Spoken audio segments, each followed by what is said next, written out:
ideas for what to do when oil stops polluting the world, plans for sustainable cities using new and old technologies, ideas for training the unemployed youth of the Middle East. Europe and America should use extreme care when speaking about Islam in general. Noble Lord's pardon, but I think it might be in everyone's interest if we just be sure that the loudspeakers stopped so that we can hear the Noble Lord make his contribution. I wonder whether that means it has stopped, because I can't hear it at the moment.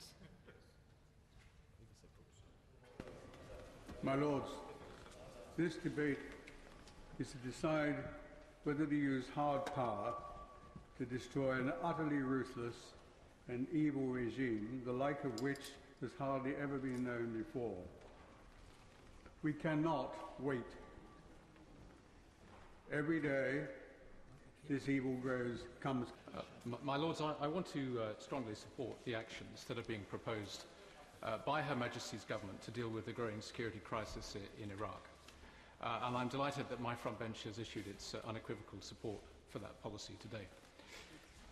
The growing crisis in Iraq certainly has a direct material effect on our own security here in the UK. It certainly affects the security of our...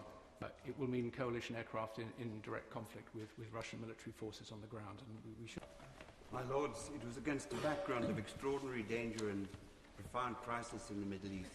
It was heartening to see one important diplomatic breakthrough this week.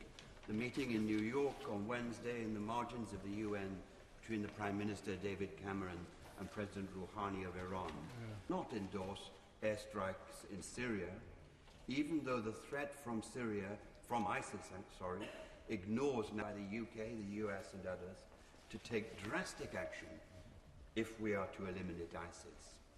Taking that decision did not in any way negate our responsibility to play a full and constructive role in securing a more tolerant and because, as so clearly set out by my noble friends, Lord Faulkner and Lord Goldsmith, such action is legal.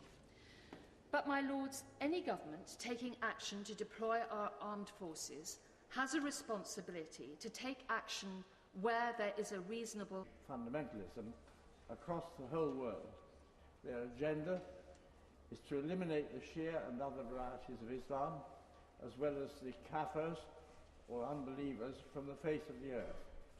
The government needs to spell out how they can consider that the international community should fight this